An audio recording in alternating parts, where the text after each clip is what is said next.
Hi friends, मी अदिती मोरे. आपलं माझ्या YouTube चॅनलमध्ये स्वागत आहे. आज आपण पुरणपोळी बनवणार आहोत. तर ते कशा पद्धतीने करायचे ते बघूया. तर ही बघा, ही चण्याची डाळ मी पाव किलो घेतली आहे. ती स्वच्छ धुवून घेतलेली आहे. आता त्याच्यात आपण थोडंसं तेल घालून घेणार आहोत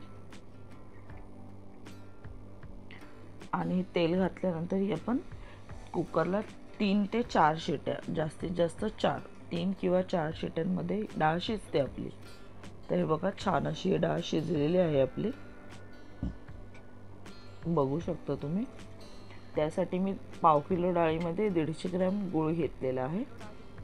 तुम्ही 150 ते 200 ग्रॅम गूळ घेऊ शकता, जसं तुम्हाला गोडाचं प्रमाण कसं पाहिजे ते. आणि वेलची जायफळची पूड करून घेतली. आता हे थोडंसं मी तूप घालून घेतलेलं आहे कढईमध्ये गरम करून. तुम्ही तेल वगैरे काहीही घालू शकता. आणि हे जे पाणी आहे ते घ्यायचं नाही अजिबात. आणि थोडीशी डाळ मी ठेवलेली आहे. हे बघा, पाणी असतं ते. थोडीशी डाळ एका वाटीत काढून ठेवली आहे, त्याच्याने मला आमटीसाठी उपयोगी येईल. आणि आता ही थोडीशी एकत्र करून घ्यायची तुपात. आणि मग हे गूळ आहे जो आपला, तो ॲड करायचा याच्यामध्ये.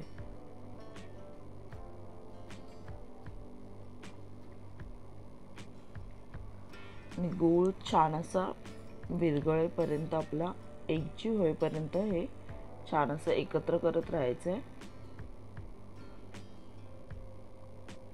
आणि लो टू मीडियम गॅसवरच हे करायचं, फास्ट गॅस करायचं नाही अजिबात. बघू शकता तुम्ही, हे छान असं एकत्र झालं आहे. आपला गूळ पूर्ण विरघळलेला आहे डाळीमध्ये. आता हे वेलची जायफळची जी पूड आहे ते आपण ह्याच्यात मिक्स करून घेणार आहोत आणि परत हे एकजीव करायचं.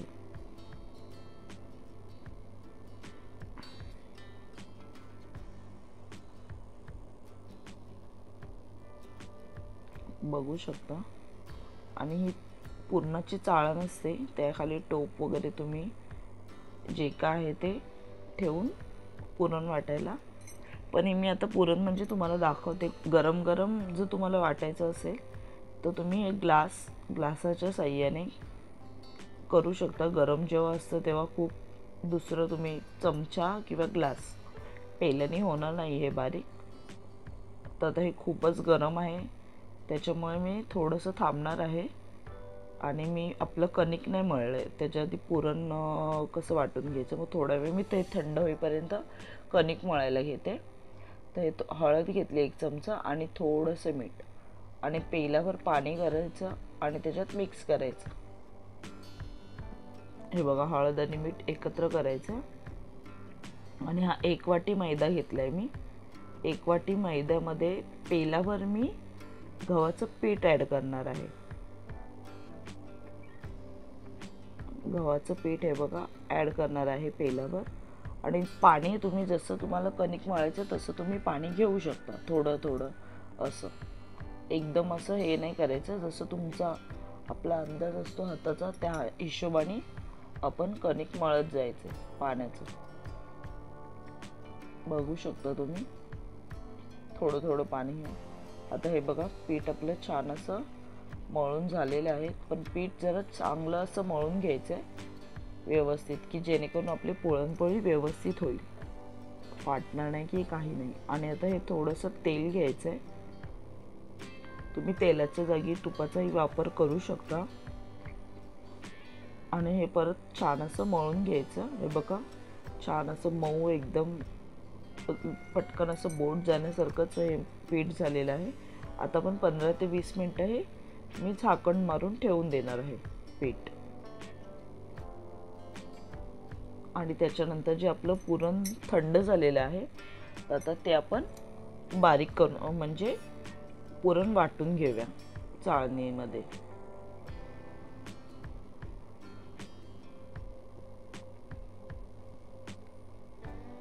ह्याच्यामध्ये पटापट छान असं पुरण वाटलं जातं.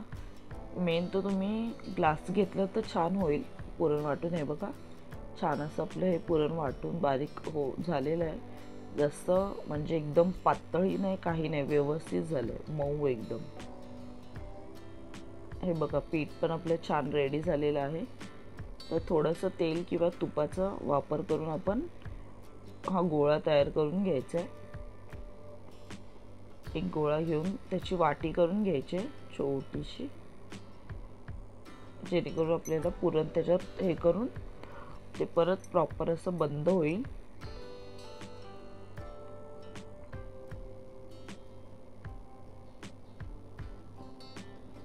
हे बघा आता एकत्र हे असं छानपैकी असं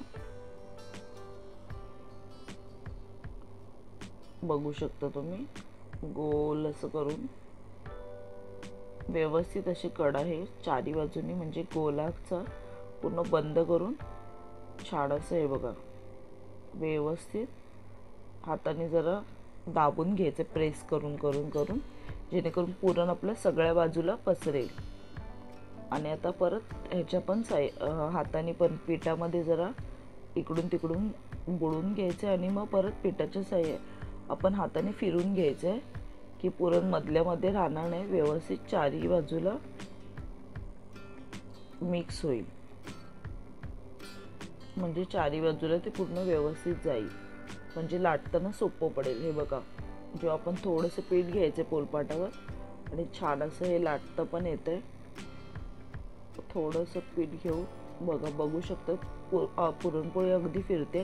इथे माझा कॅमेऱ्याचा इश्यू थोडासा झाला, त्याच्यामुळे सॉरी, ते पूर्ण तुम्हाला बघायला नाही भेटलंय, कारण की स्टँड तुटल्यामुळे हे जरा पकडताना व्यवस्थित पकडल्या नाही गेले. बघू शकता हे तुम्ही, छान अशी ही पुरणपोळी रेडी झाली आपली लाटून. आता तवा मी गरम करायला ठेवला होता पहिल्याच गॅसवर. तवा आपला गरम छान असं झालेला आहे. थोडंसं तेल किंवा तूप आपण तुम्ही टाकून घ्यायचं आहे आणि मग त्याच्यावर पुरणपोळी टाकायची. तशा पद्धतीने दुसरीही तुम्ही बनवून घ्या आणि थोडं साईडनी कडांमध्ये तेल टाकून घ्यायचं आहे. घसा पण बसलेला आहे सर्दीमुळे, आवाज एकदम क्लिअर नसल्यासारखा फाटल्यासारखं होईल. आणि पुरणपोळी ही गोल्डन ब्राऊन रंगावरच शेकवायची, मीडियम गॅसवर, लो टू मीडियम गॅसवर. जास्त तुम्ही फास्ट गॅसवर हे करू नका आणि करपवायची तर अजिबात नाही आहे. ते बघा आता एक छान असं हे दोन्ही बाजूंनी परत वरून तुम्ही तूप लावून घ्यायचं आहे.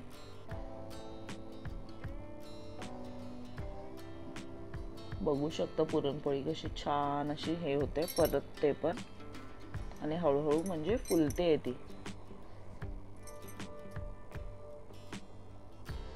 फाटली पण नाही काही नाही. बघू शकता बघा फुलते हळूहळू ती. आणि बघा अशा रंगावरच हे भाजून घ्यायच्यात पुरणपोळ्या, म्हणजे शेकून घ्यायच्यात तुम्ही सुद्धा.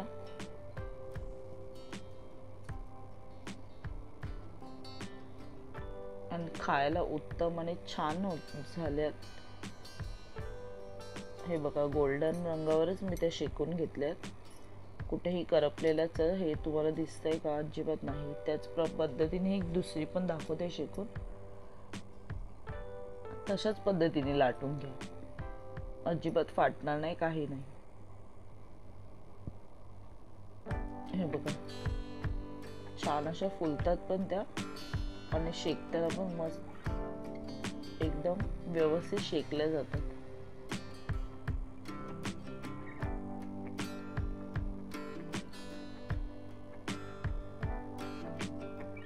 हे बघा ही पण तशीच शेकून घ्यायचे गोल्डन रंगावर.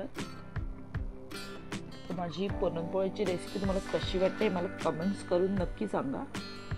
आणि व्हिडिओ आवडल्यास लाईक करायला पण विसरू नका, चॅनलला सबस्क्राईब करायला तर अजिबात विसरू नका. हे बघा छान असे शेकून झालेले आहे,